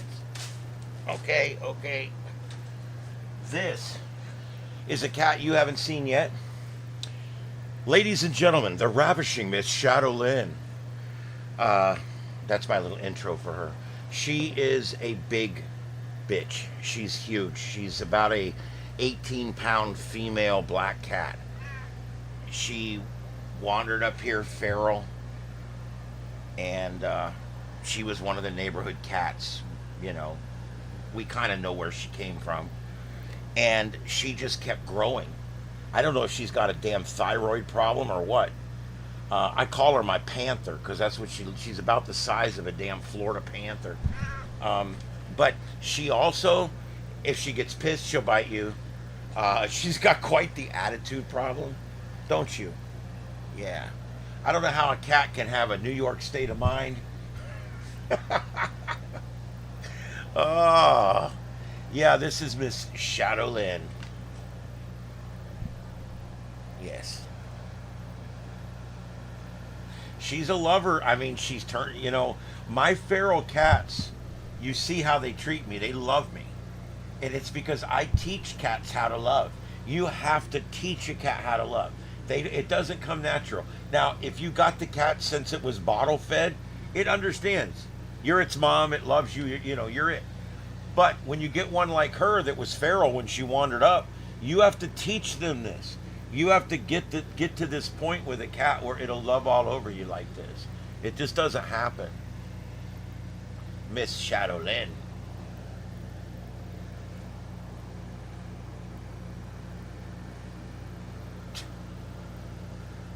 She loves just scrubbing on her neck as hard as you can. Now, in a minute, I'm going to have to make her go out because she won't stop. She's insatiable. See, she just bit me. Did you see that? The bitch just bit me. When I pick her up to put her out, she's going to bite me. That's why I don't bring her in here, because she gets all excited and starts biting shit. You're going to bite me again. I know it. I know it. I see it coming. She gets indignant. All right, you ready to go out? Oh, no, you're ready to go out? Huh? You ready? All right, I'm about to pick you up. You ready? See how big she is? That's 18 pounds of fun right there. And she scares me a little bit because she'll get right up in my face and then like start trying to bite my nose and shit. I mean, she don't give a shit.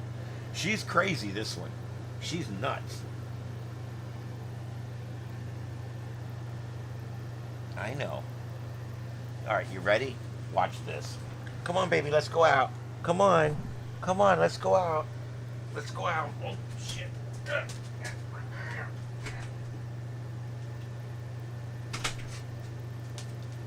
Okay, that wasn't so bad. That wasn't so bad. She didn't growl at me or bite me. So that's pretty good. But yes, that's Miss Shadowlyn. It's one of my other cats. That cat probably eats 50 pounds of cat food a week. She's very good at turning it into crap. Man, that volcano is really going, dude. Mount Kilauea. That thing is really spewing.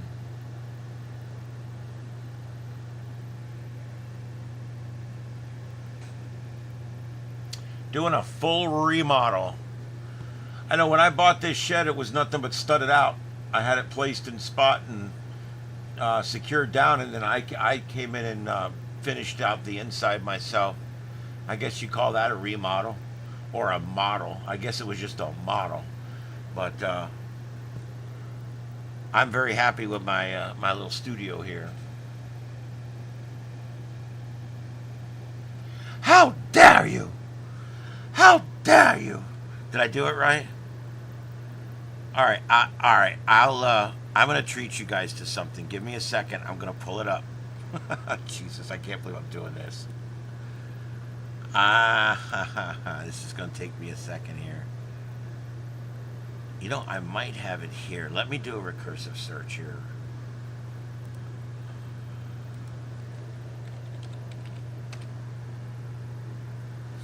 I made something a while back with her voice. It was hilarious.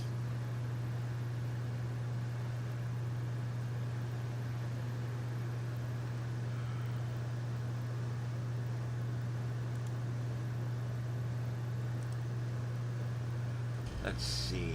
Let me...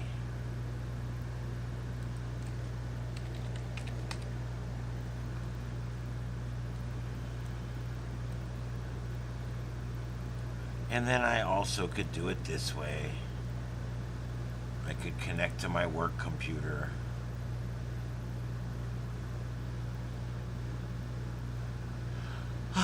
Which is probably what I'm gonna have to do. Oh wait, no. No, I can't sign in right now because they're still doing the Friday Night Lights game.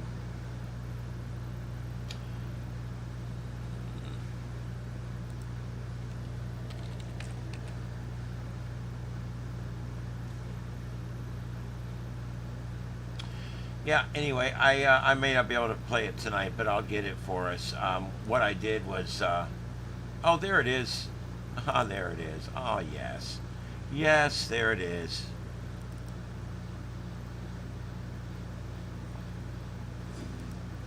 You guys, we were talking about my voice work. This is one, this was a spoof that I did for the station. We've played this about 4 different times now. And hold on, I gotta switch this over so you guys can hear it.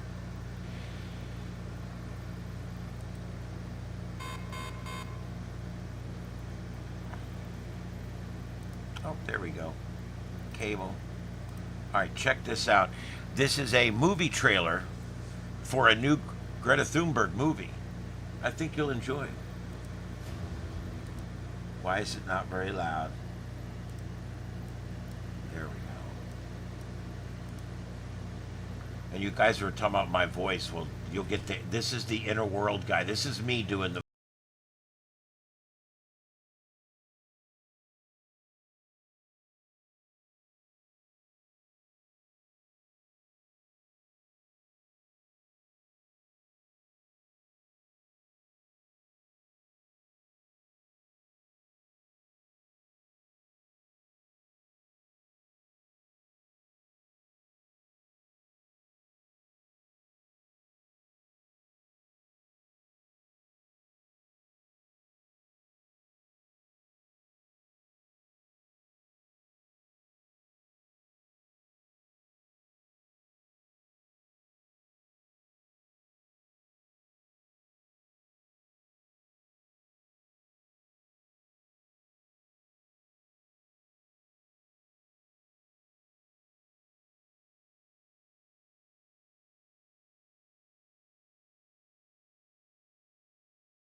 Rated R starts Friday at select locations. Starts Saturday everywhere. What do you guys think about that? It's just a funny thing. I do respect her for her passion. I will say that. That little girl's got more passion than three of me, and I could be a pretty passionate guy. And I respect compassion, whether I necessarily agree with what she's doing or not. I do agree with the compassion. I do like to see people that find a cause and get into it and really expend it, and put a lot of time and effort into trying to make a difference. You know what I mean?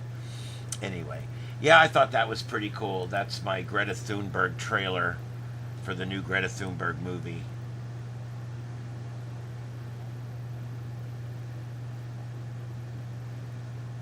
You can see how even my voice, if I do it into the mic just right, and when you read the voice for the inner world guy, you whisper. You're like, inner world. You say it really low. And then I go and I apply post-production processing, where I actually will bring up certain parts of it and down and make it sound even more inner world. It sounds really cool. I think it sounds pretty neat. I think it's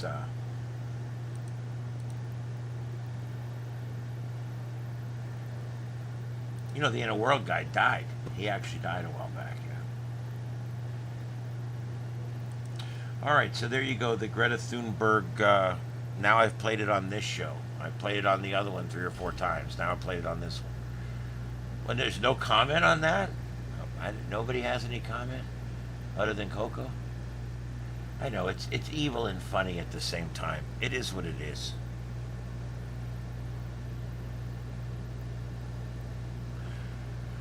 All right.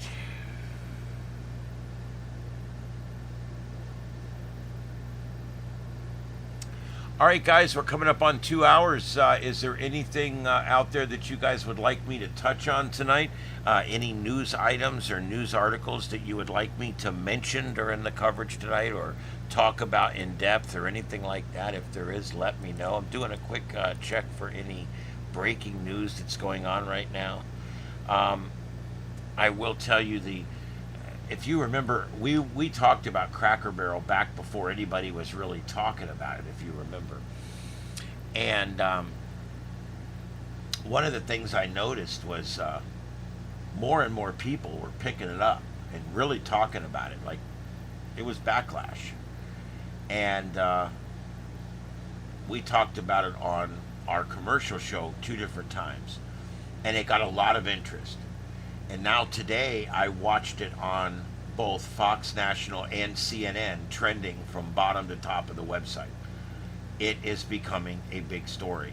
They're down 17% on the stock market, and I really think that it was such a shit mistake for them to do. Um, a lot of the southern folks are taking this as an affront, and I already know two different people that aren't going there no more that used to love that place. Um, oh, okay. I will check that. If I'm able to, I'll come on. I've been wanting to start doing those launches when I can.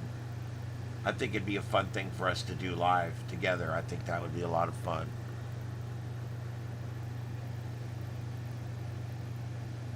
And I do check Discord. I do keep an eye on Discord because that's the main way you guys have to get a hold of me. So I do keep an eye on Discord, especially the breaking news and the general tabs.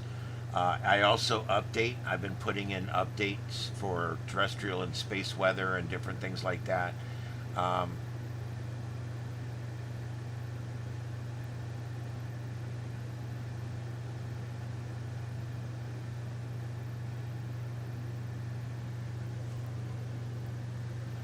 yeah, well, let's hope it's not the starship that's exploding, but we'll see how that goes.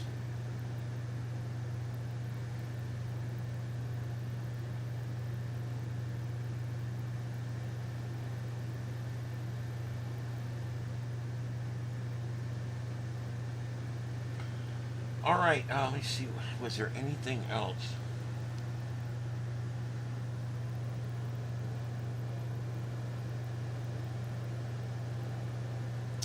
I am so looking forward to getting my car fixed and getting everything going on it. And just there's just so many things that need to be worked on.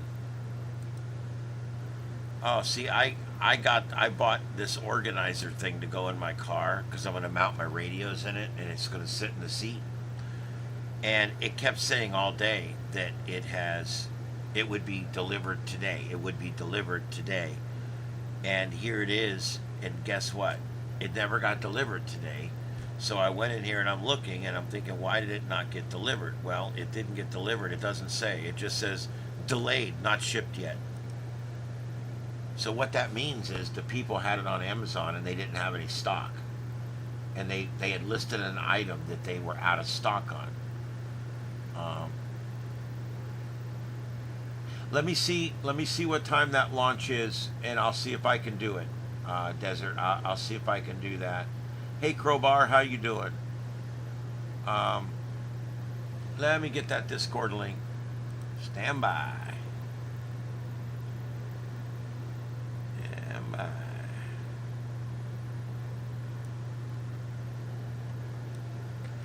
There we go. There's the Discord link.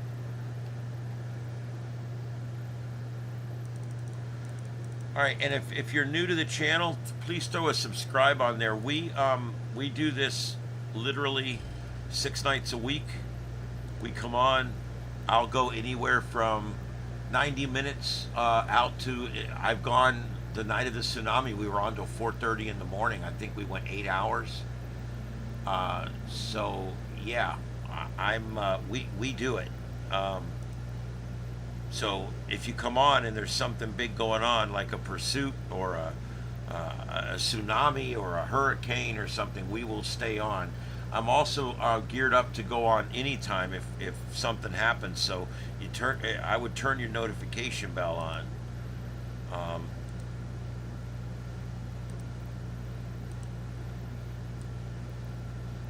And then if you guys could, this is our backup channel. That is Starship After Dark, and that one there is we've got 385 subs over there, and that is where you can listen to the 7.2.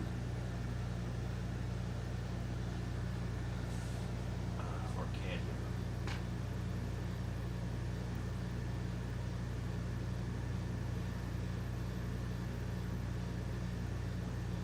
That was working at the top of the show. All right, there we go. It's back on.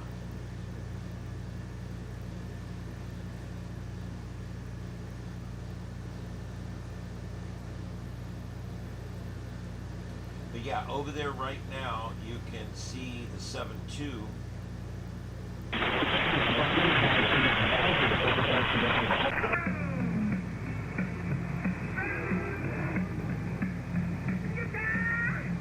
somebody's playing music, I end up with copyright shit on here. I'm not monetizing that, so I don't give a shit. But there's always music playing on there.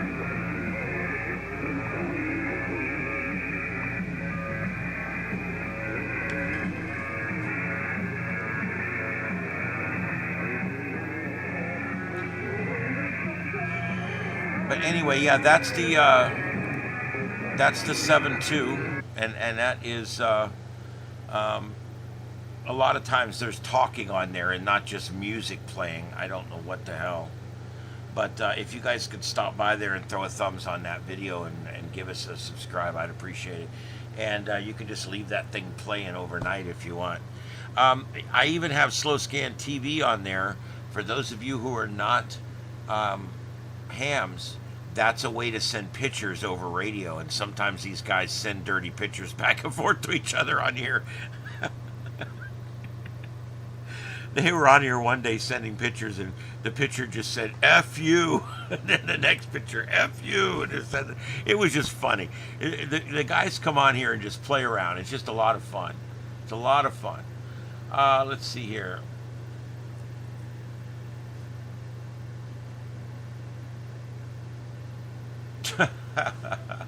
Yeah, you probably had the plug in wrong.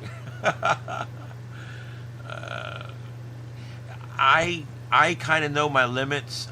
In my van that I had, I changed the radiator, I changed the starter, I changed the alternator, and those are not easy because you have to literally take two of the motor mounts off and tip the motor sideways to get them out. It's fun. And I've done, the radiator twice and the water pump twice. I've had that van for a long time. So there's some things I'll do. There's other things I won't. And believe it or not, some of these cars, when I look at where the spark plugs are, I'll just go have a mechanic do it because I can't get my arm to bend that way. I would need 3 elbows and 4 wrists to get that in there. And the Discord link expired. I didn't know that those links expired.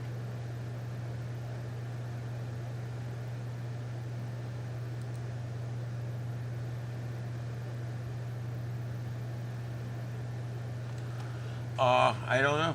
Hold on, let me see what I can do. I haven't used it for very long.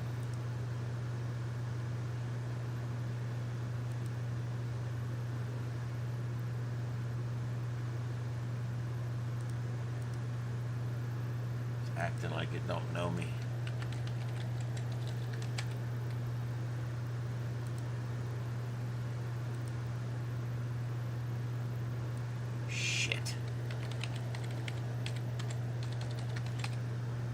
This whole fucking password game, I'm so over it. Yeah, it doesn't recognize me, of course.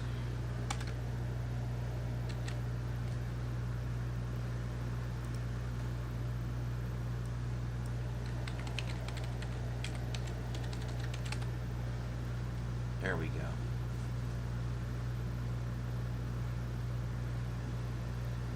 I just have to figure out how to get the link to my server.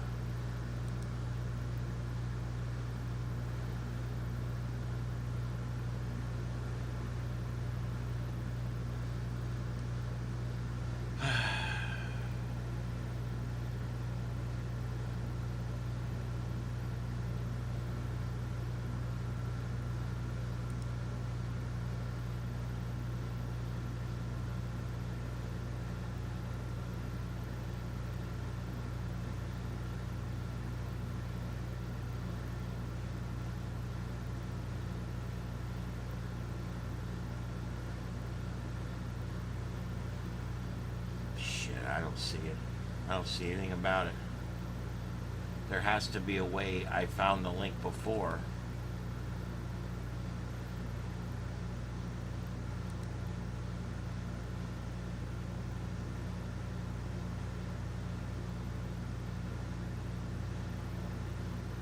I don't know why they have to make things so complicated.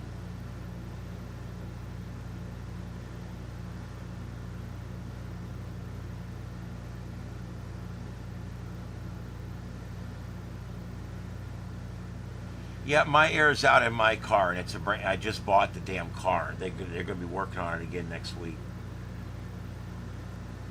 I cannot believe I cannot find any way to link to this.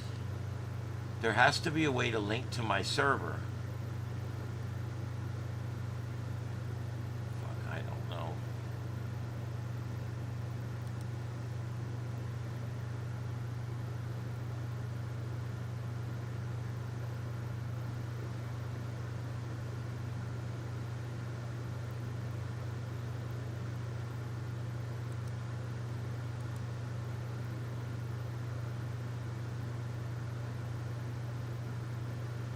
Everywhere they could put the link function, it just isn't anywhere.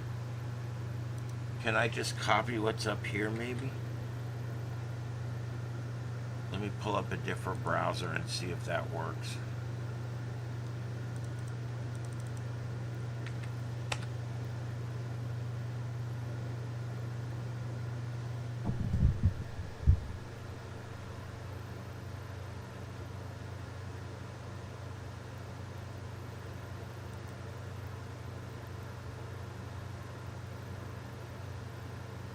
I don't know if that's going to work or not.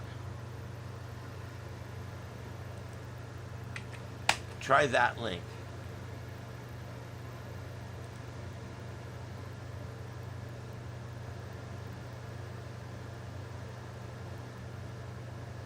That brings me into it. I don't know if it'll bring you into it or not, but that brings me to it. I don't know why they don't just give you a link. Oh, here we go. Invite friends. Set this link to never expire.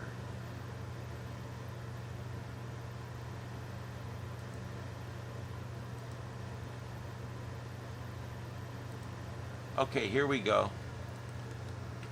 Try that. And now I have to go change that in everything. Why would they make the link expire? That's just fucking stupid. I got that link in everything. I got that link in all my pages. I've got that, and now I got a dead link on everything.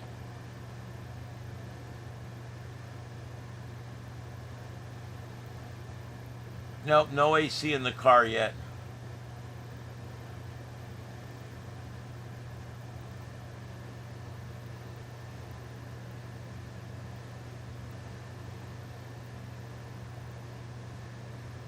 You know, anytime I work on something mechanical when it's really cold outside, I end up buggering up my hands and hurting myself so bad that I hate life.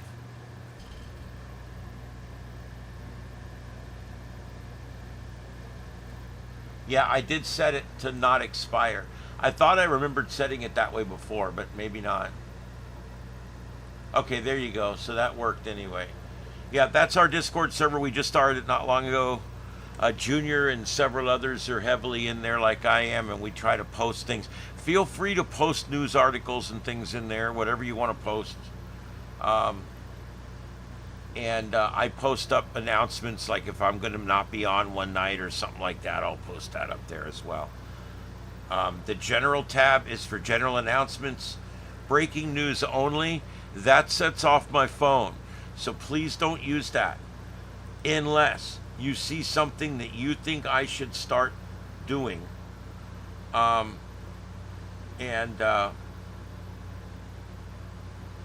So you can basically just go to that breaking news only. If you put something in there, it does alert me on my phone. It goes bling. So, and the other ones don't. But I do check this very regularly.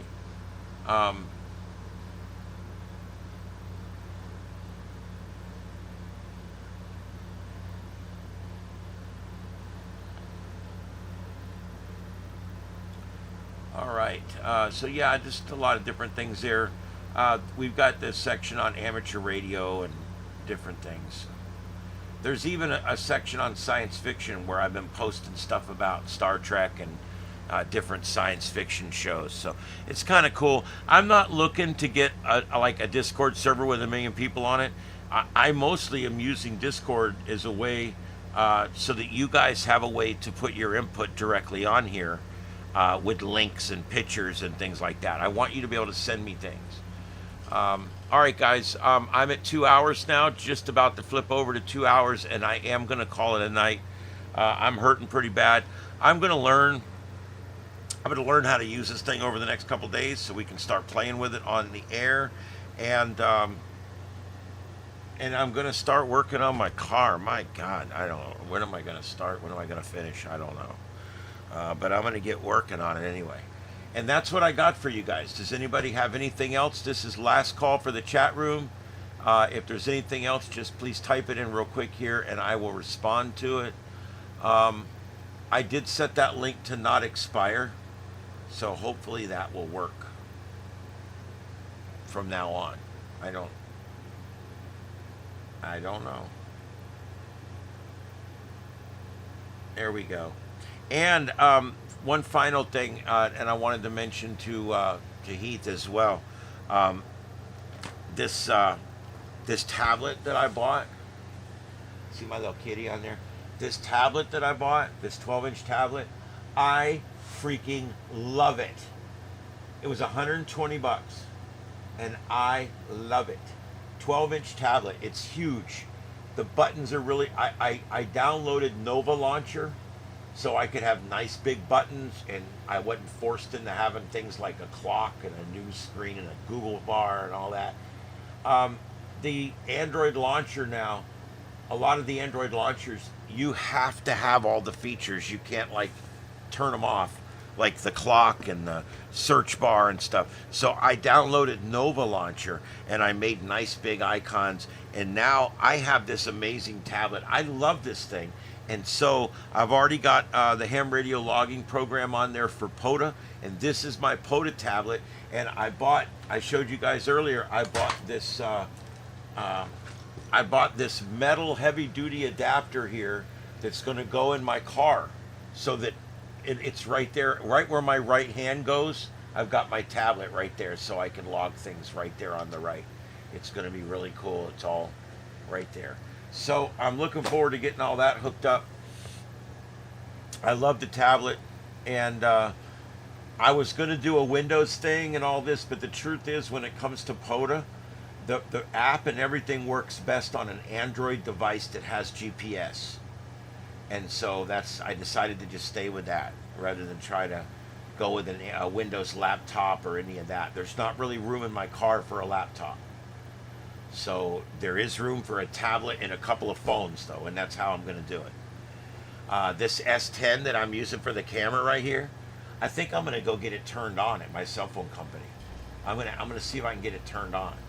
And then that way I'll have 2 internet connections out there that are on all the time. All right, I guess that's about it, guys. We're going to keep working on it. I'm going to take pictures as I go. I think I'm going to shoot video when I start running all the wires and everything for my car. And I think I'm going to shoot some video, and I can put together a little video. We're going to see how that goes. I think it'd be kind of cool. I see people doing those all the time, how they run this and they do that and they chop it up. I can make that pretty easy. I'm going to try to make one of those. I think it'd be cool. All right, guys, that's it, everybody. This is Starship Adventures, and we are live here in Starship Studios in Southwest Florida. Thank you for being here, everybody.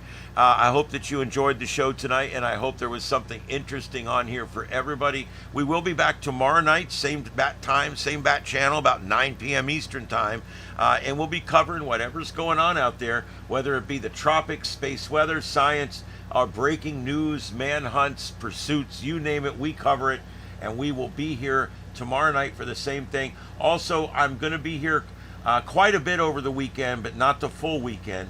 I'm going to be with Mom 3 or 4 hours a day each day, but other than that, I'll be here, and if something breaks, I'm going to go on live with it. So, and we're going to be trying to get a lot of these other feeds going, and then we'll be back on again tomorrow night to tell you how it's going.